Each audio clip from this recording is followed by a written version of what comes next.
어젯밤에 손주한테 메시지 보내셨나요? 자판 누르다가 엉뚱한 글자 들어가서 다시 지우고 또 지우고 결국 귀찮아서 그냥 보내버리신 적 있으시죠? 손주가 답장에 물음표만 3개 보내면 그때야 내가 뭔가 잘못 보냈구나 깨닫게 됩니다. 며느리한테 안부 묻는다고 정성스럽게 쓴 문장에 이상한 단어가 섞여 있으면 얼마나 무안한지 아시잖아요. 더 속상한 건 그 순간 내가 늙었다는 생각이 확 들 때입니다. 지난주에는 어땠어요? 친구가 보낸 약속 장소 메시지를 찾으려고 대화방을 한참 스크롤했던 기억 나시나요? 위로 올리고 올리는데 찾아지지 않아서 결국 전화해서 다시 물어봤죠. 병원 예약 시간 놓치신 분도 계실 거예요. 중요한 건 다 채팅방 아래쪽 어딘가에 묻혀 있고 막상 필요할 때는 찾을 수가 없어요. 그러다 보면 점점 연락하기 자체가 두렵고 귀찮아집니다. 손주가 메시지 보내도 나중에 답할게 미루다가 아예 잊어버리고요. 이게 쌓이면 가족들이 생각하죠. 우리 엄마 아빠는 휴대폰을 잘 못 쓰신다고요. 그런데 말이죠. 사실 잘못은 여러분이 아닙니다. 자판이 너무 작은 게 문제예요. 그래서 많은 분들이 설정해서 자판을 크게 키우시는데요. 그러면 또 화면에 보이는 글자가 줄어들어서 뭘 썼는지 확인하기가 더 어려워지죠. 돋보기 꺼내서 보시는 분도 계세요. 이건 근본적인 해결책이 아닙니다. 제가 18년째 시니어 디지털 활용을 지도하면서 확실하게 깨달은 게 있어요. 손으로 누르려고 하니까 힘든 겁니다. 말로 하면 됩니다. 여러분 평생 말은 잘하셨잖아요. 그 말하는 능력을 그대로 휴대폰에 쓰시면 돼요. 그리고 중요한 메시지는 따로 표시해두는 간단한 습관 하나만 들이시면 다시는 찾느라 헤매지 않으셔도 됩니다. 저는 생활 코치 김도윤입니다. 그동안 수백 분과 함께하면서 처음에는 다들 어렵다고 나는 못한다고 하시더라고요. 그런데 단 하루만 연습하면 달라지세요. 일주일 후에는 손주한테 먼저 메시지 보내고 친구들한테 사진 공유하고 웃으면서 말씀하시죠. 진작 이렇게 할 걸 그랬다고요. 오늘 여러분께 알려드릴 방법은 최신폰이 필요 없습니다. 지금 쓰시는 그 휴대폰 그대로면 됩니다. 단 조건이 하나 있어요. 이 영상을 끝까지 보셔야 해요. 중간에 끄시면 결국 내일도 모레도 똑같이 자판 누르다가 지치실 겁니다. 하지만 오늘 끝까지 따라만 하시면 내일 아침부터 당장 달라지십니다. 요즘 이런 불편함 때문에 연락 자체를 포기하고 계신가요? 며느리에게 답장을 하려다가 자판이 너무 작아서 그냥 포기하신 적 있으시죠? 제 지인 이정의 69세님 이야기를 들어보세요. 명절에 며느리가 뭘 준비해 갈까 물어보는 메시지를 받았대요. 고맙고 예쁜 마음에 정성스럽게 답장을 쓰려고 했는데 자판을 누를 때마다 엉뚱한 글자가 찍히는 거예요. 김치 대신 김이지라고 쓰여 있고 괜찮다가 괜찮다로 나오니까 너무 창피하더래요. 그래서 다시 지우고 또 지우고 하다가 결국 손가락이 아파서 그냥 알겠다고 한 줄만 보냈대요. 나중에 며느리가 전화로 또 물어보니까 그때서야 제대로 말할 수 있었다고요. 더 속상한 건 물음표 하나 넣으려고 해도 손가락이 3번씩 움직여야 한다는 거예요. 기호 버튼 찾아서 누르고 물음표 찾아서 누르고 다시 한글로 돌아오고요. 그 사이에 뭘 쓰려고 했는지 까먹기도 하고요. 가족들한테 간단히 물어보고 싶은 것도 이렇게 복잡하니까 그냥 전화하는 게 낫겠다 싶더래요. 게다가 중요한 약속 시간은 어떻게 됐을까요? 친구가 보낸 모임 장소 메시지를 찾으려고 대화방을 한참 위로 올렸는데 도통 안 나오는 거예요. 다른 친구들이 보낸 안부 인사며 사진이며 계속 나오는데 정작 필요한 장소는 안 보여서 찾는 데만 몇 분이 걸렸습니다. 결국 다시 물어봐야 하니까 매번 미안하고 민망하더래요. 이런 일이 반복되니까 점점 단톡방 들어가는 것도 두려워지고 연락 자체가 부담스러워졌대요. 그래서 제가 이정혜님께 간단한 방법 하나를 알려드렸어요. 나와의 채팅방을 열어서 말로 입력하는 연습부터 시작하자고요. 처음에는 어색해 하셨어요. 휴대폰한테 말을 하는 게 이상하다고요. 그래도 일단 해보시라고 했더니 마이크 버튼만 누르고 자연스럽게 말하니까 글자가 술술 써지는 거예요. 김치는 한 글자씩 김치 이렇게 또박또박 말씀드리라고 했더니 정확하게 입력됐고요. 이름처럼 헷갈리는 단어만 천천히 말하면 된다는 걸 아시고 나니까 표정이 환해지시더라고요. 그 다음엔 자주 보는 대화방을 메뉴에 고정해드렸어요. 가족방이랑 친한 친구 몇 분 방을 꾹 눌러서 상단 고정하니까 이제는 채팅 목록 열자마자 바로 보이는 거죠. 중요한 메시지는 길게 눌러서 표시 기능으로 저장해 두면 나중에 한 번에 찾을 수 있다는 것도 알려드렸고요. 일주일 뒤에 만났더니 완전히 달라져 계셨어요. 손주한테 음성 입력으로 메시지 보냈는데 바로 답장이 왔대요. 오타 하나 없이 깔끔하게 써졌고 손주가 할머니 문자 진짜 잘 쓰신다고 칭찬까지 해줬다면서 정말 좋아하셨어요. 이제는 먼저 연락하는 게 즐겁다고 이렇게 쉬운 걸 왜 진작 몰랐을까 하시더라고요. 여러분도 똑같이 하실 수 있어요. 이 이야기를 끝까지 들으셔야 전체 흐름을 정확하게 아실 수 있습니다. 혹시 아직 구독과 좋아요를 안 누르셨다면 지금 바로 눌러주세요. 이 채널은 여러분의 건강한 노년을 진심으로 응원합니다. 끝까지 보시면 왜 지금 당장 작은 습관 하나를 바꿔야 하는지 분명하게 깨닫게 되실 겁니다. 뒤에 나올 실천법을 모르시면 오늘 배운 것도 결국 써먹지 못하시게 돼요. 그럼 본격적으로 손 안 쓰고도 정확하게 메시지 보내는 실전 방법을 하나씩 짚어볼게요. 우선 나와의 채팅방에서 음성 입력을 연습하는 것부터 시작해보세요. 이 부분이 정말 중요한데요. 실수 부담이 없는 공간에서 먼저 연습하면 성공률이 급격히 올라갑니다. 한국지능정보 사회 관련 보고서들을 보면 초보자의 기능 습득은 안전한 연습 환경에서 반복할 때 숙련도가 높아진다고 제시하거든요. 제가 만난 분 중에 박영수 68세님이 계셨는데 나와의 채팅에서 하루 5문장씩 연습하고 일주일 만에 가족 대화에 적용하셨어요. 프로필에서 나와의 채팅을 열고 입력창을 눌러 자판을 띄운 뒤 왼쪽 아래 마이크를 눌러 말하시면 됩니다. 여기서 주의할 점은 주변 소음을 줄이고 휴대폰과 입의 거리를 일정하게 유지하는 거예요. 지금 바로 나와의 채팅을 열고 오늘 있었던 일 한 문장 말해 보실래요? 말하는 요령도 알아두시면 정확도가 훨씬 높아집니다. 문장을 끊지 않고 자연스럽게 말하되 이름은 한 글자씩 또박또박 말하는 게 좋아요. 해외 음성 인식 연구에서도 고유명사를 분절해 말할 때 인식 오류가 줄었다는 보고가 있습니다. 정미라 72세님은 손주의 이름을 한 글자씩 말하는 습관으로 오탈자 민원을 완전히 끝내셨어요. 사람 이름이나 지명, 숫자는 천천히 분리해서 말하시면 됩니다. 너무 작은 소리나 과도한 억양은 피하는 게 좋고요. 가족 이름 하나를 한 글자씩 말해보고 결과를 확인해 보셨나요? 문장보호를 빠르게 넣는 방법도 알아두셔야 합니다. 물음표나 마침표는 말로만 의도를 전하기 어렵거든요. 버튼 접근을 단축하면 속도가 빨라지는데 국내 사용자 경험 조사들을 보면 자주 쓰는 기능을 단축 경로로 배치하면 입력 시간이 줄어든다고 알려져 있습니다. 이상훈 75세님은 물음표를 빠르게 넣는 요령으로 오해성 메시지를 많이 줄이셨어요. 자판의 보조키를 길게 눌러 문장보호 위치를 익히고 자주 쓰는 보호를 손이 닿기 쉬운 곳으로 기억하시면 됩니다. 앱 버전에 따라 버튼 위치가 다를 수 있으니 화면 안내를 천천히 확인하세요. 질문 메시지 끝에 물음표가 잘 들어가나요? 채팅방을 상단에 고정하는 것도 정말 중요합니다. 자주 보는 대화방을 맨 위에 두면 확인 누락이 확실히 줄어들거든요. 국내외 모바일 사용성 자료들을 보면 중요 항목 고정이 탐색 시간을 단축한다고 제시되어 있습니다. 김선우 66세님은 가족방과 건강 관련 모임을 고정해서 긴급 연락을 한 번도 놓치지 않으셨어요. 목록에서 대화방을 길게 눌러 상단 고정을 선택하시면 됩니다. 고정 개수가 너무 많으면 효과가 떨어지니까 3개 안팎이 적당해요. 지금 바로 맨 위에 올릴 대화방 3개를 정해보실까요? 중요한 메시지는 따로 표시해두는 습관도 들이세요. 모임 장소나 계좌번호처럼 다시 볼 내용을 표시하면 한 번에 찾아갈 수 있거든요. 정보관리 연구를 보면 즐겨찾기와 표시 기능이 재탐색 정확도를 높인다고 보고되고 있습니다. 박서진 73세님은 모임 공지를 표시해서 행사 당일 혼선을 크게 줄이셨어요. 메시지를 길게 눌러 표시 기능을 선택하고 목록에서 확인하시면 됩니다. 표시 후에 내용이 바뀌면 최신 메시지로 다시 표시해야 하는 점 기억하세요.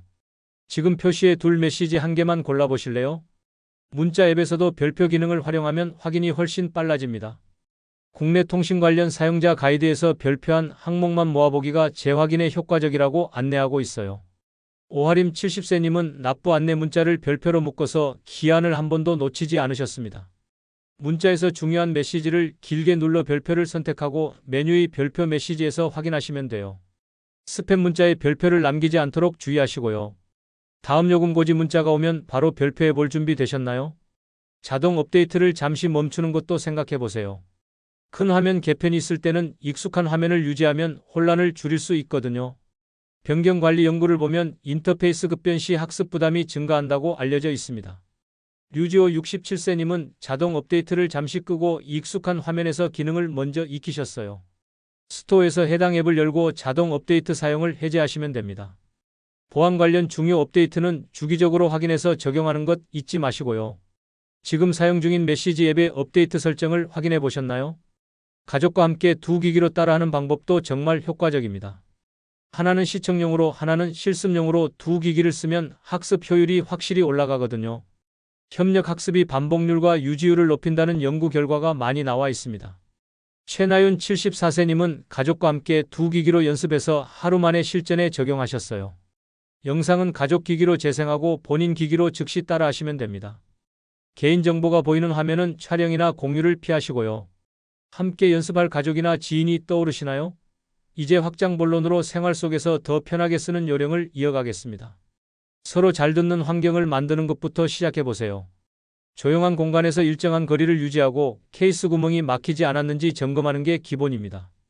특히 휴대폰 케이스 때문에 마이크가 막혀 있으면 아무리 크게 말해도 제대로 안 들려요. 바람 소리나 물 끓는 소리 같은 지속 소음은 인식률을 크게 떨어뜨리거든요. 선풍기 돌아가는 소리, 세탁기 돌아가는 소리도 마찬가지고요. 창문을 닫고 텔레비전 볼륨을 낮춘 뒤 말하시면 훨씬 좋아집니다. 그리고 휴대폰과 입의 거리는 한 뼘 정도가 적당해요.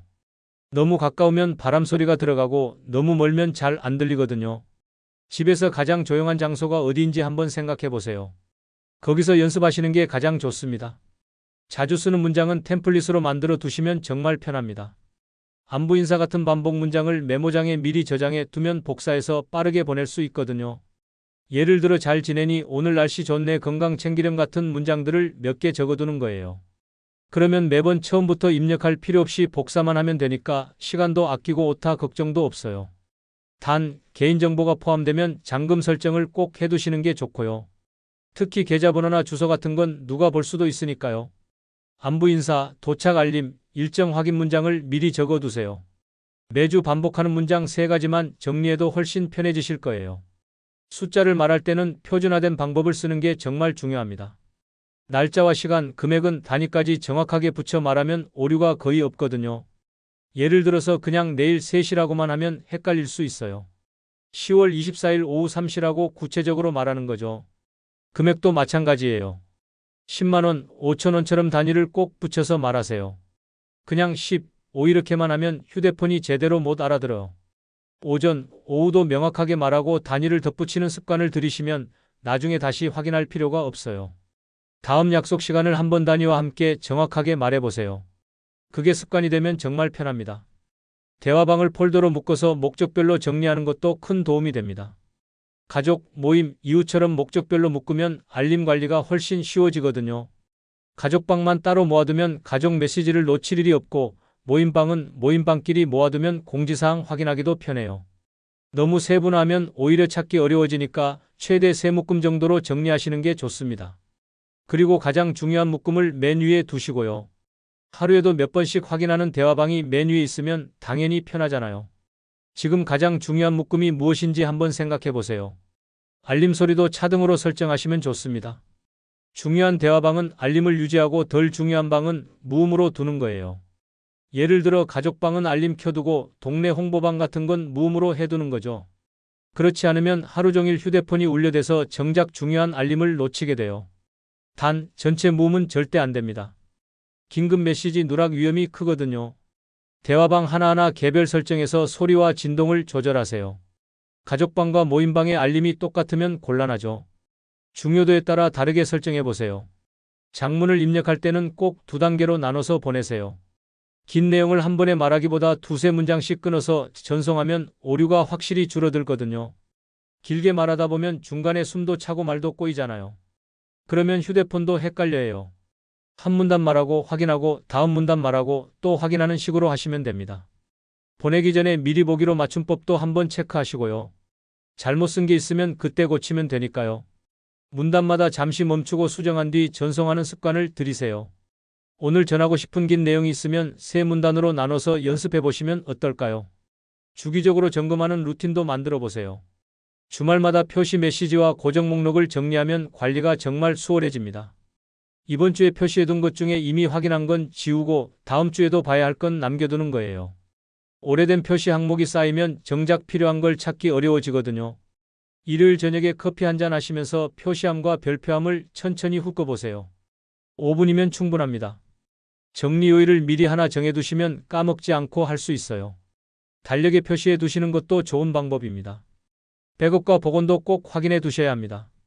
대화와 연락처 백업을 해두면 휴대폰을 바꾸거나 고장 났을 때도 안전하거든요. 몇 년 동안 주고받은 소중한 메시지들이 한순간에 다 날아가면 정말 속상하잖아요. 와이파이 환경에서 진행하시는 게 좋고 데이터 쓰면 요금 나올 수 있으니까요. 그리고 백업 암호를 설정하셨으면 꼭 어딘가에 적어두세요. 나중에 암호를 잊어버리면 백업해둔 게 소용없어요. 앱 설정에 대화 관리에 들어가시면 백업 버튼이 있습니다. 최근 백업이 언제였는지 확인해 보시고 한 달에 한 번씩은 꼭 해두세요. 마지막으로 가족이나 친구와 함께 연습하시는 걸 추천합니다. 혼자 하다가 막히면 답답한데 옆에서 봐주는 사람이 있으면 금방 해결되거든요. 그리고 같이 배우면 재미도 있고 꾸준히 할 수 있어요. 일주일에 한 번씩 만나서 새로 배운 기능을 서로 알려주는 것도 좋은 방법입니다. 이제 오늘 배운 모든 내용을 한 번에 정리하면서 마무리하겠습니다. 오늘 우리는 정말 중요한 사실 하나를 확인했습니다. 손보다 말이 더 빠르고 정확할 수 있다는 거예요. 여러분이 평생 해오신 말하기가 바로 휴대폰을 쓰는 가장 쉬운 방법이었습니다. 지금까지 왜 이렇게 어렵게 자판을 누르고 계셨을까요? 잘못된 상식부터 짚어보겠습니다. 많은 분들이 자판을 크게 확대하면 된다고 생각하세요. 설정에 들어가서 자판 크기를 키우고 글씨 크기를 키우면 해결될 거라고요. 하지만 그렇게 하면 화면에 보이는 내용이 줄어들어서 오히려 불편해집니다. 무엇보다 근본적인 해결이 아니에요. 손가락으로 작은 버튼을 누르는 방식 자체가 문제였거든요. 올바른 관리는 이겁니다. 음성 입력으로 손의 부담을 확 줄이는 거예요. 마이크 버튼 하나만 누르고 자연스럽게 말하면 글자가 술술 써집니다. 그리고 중요한 대화는 상단에 고정하고 꼭 다시 봐야 할 메시지는 표시 기능으로 저장해 두는 거죠. 이 두 가지만 제대로 하셔도 휴대폰 사용이 완전히 달라집니다. 잘못 관리하면 어떻게 될까요? 오타 때문에 가족한테 오해받고 중요한 약속 시간을 찾지 못해서 약속을 놓치게 됩니다. 병원 예약 놓치고 모임 장소 헷갈리고 그러다 보면 점점 연락하기 자체가 두려워져요. 결국 가족들이 걱정하기 시작하죠. 우리 부모님은 휴대폰을 잘 못 쓰신다고요. 그럼 연락이 점점 뜸해지고 외로움은 더 커집니다. 이게 제일 무서운 겁니다. 하지만 제대로 관리하면 완전히 다릅니다. 답장이 빨라지니까 대화가 이어져요. 손주가 메시지 보내면 바로바로 답장할 수 있고 손주도 할머니, 할아버지가 빨리 답장해 주시니까 더 자주 연락합니다. 필요한 정보가 한 번에 보이니까 일상이 훨씬 가벼워져요. 약속 시간 찾으려고 스크롤 올릴 필요도 없고 중요한 메시지 놓칠 걱정도 없어요. 무엇보다 자신감이 생깁니다. 나도 할 수 있구나. 나도 휴대폰 잘 쓸 수 있구나 하는 자신감이요. 이게 정말 큰 변화예요. 그럼 오늘 당장 실천할 수 있는 건 뭘까요? 딱 하나만 해보세요. 지금 바로 카톡을 열고 나와의 채팅방으로 들어가세요. 그리고 마이크 버튼을 누른 뒤 오늘 있었던 일을 세 문장만 말해보는 겁니다. 오늘 아침에 뭘 먹었는지, 날씨가 어땠는지, 기분이 어떤지 편하게 말해보세요. 그게 첫 번째입니다. 두 번째는 가족방을 맨 위에 고정하는 거예요. 대화방 목록에서 가족방을 꾹 눌러서 상단 고정을 선택하세요. 이것만 해도 내일부터 당장 달라지실 겁니다. 가족 메시지를 놓칠 일이 없어요. 이 두 가지만 오늘 저녁 식사 전까지 해보세요. 5분이면 충분합니다. 내일부터는 또 다릅니다. 가족들한테 먼저 메시지 보내보세요. 음성 입력으로 깔끔하게 써서 보내면 가족들이 깜짝 놀랄 거예요. 오타 하나 없이 문장 보호까지 정확하게 들어가 있으면 분명히 칭찬해 줄 겁니다. 그 칭찬이 여러분께 얼마나 큰 기쁨이 될지 저는 잘 알아요. 제가 만난 수백 분이 다 그랬거든요. 다음 영상에서는 더 편한 방법들을 알려드릴게요.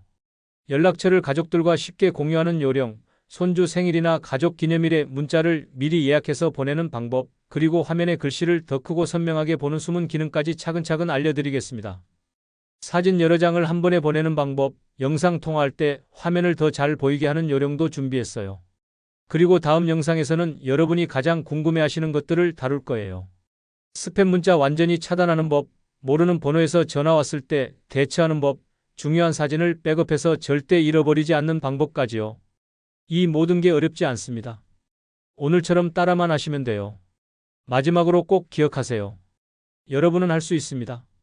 나이가 문제가 아니에요. 방법을 몰랐던 것뿐이에요. 오늘 방법을 배우셨으니 내일부터는 달라지실 겁니다. 혹시 오늘 배운 것 중에 막히는 부분이 있으면 댓글로 남겨주세요. 제가 하나하나 답변 드리겠습니다. 그리고 오늘 중에 꼭 한 가지는 실천해 보시고 어떤 기능부터 써보실 건지 댓글로 알려주세요. 응원하겠습니다.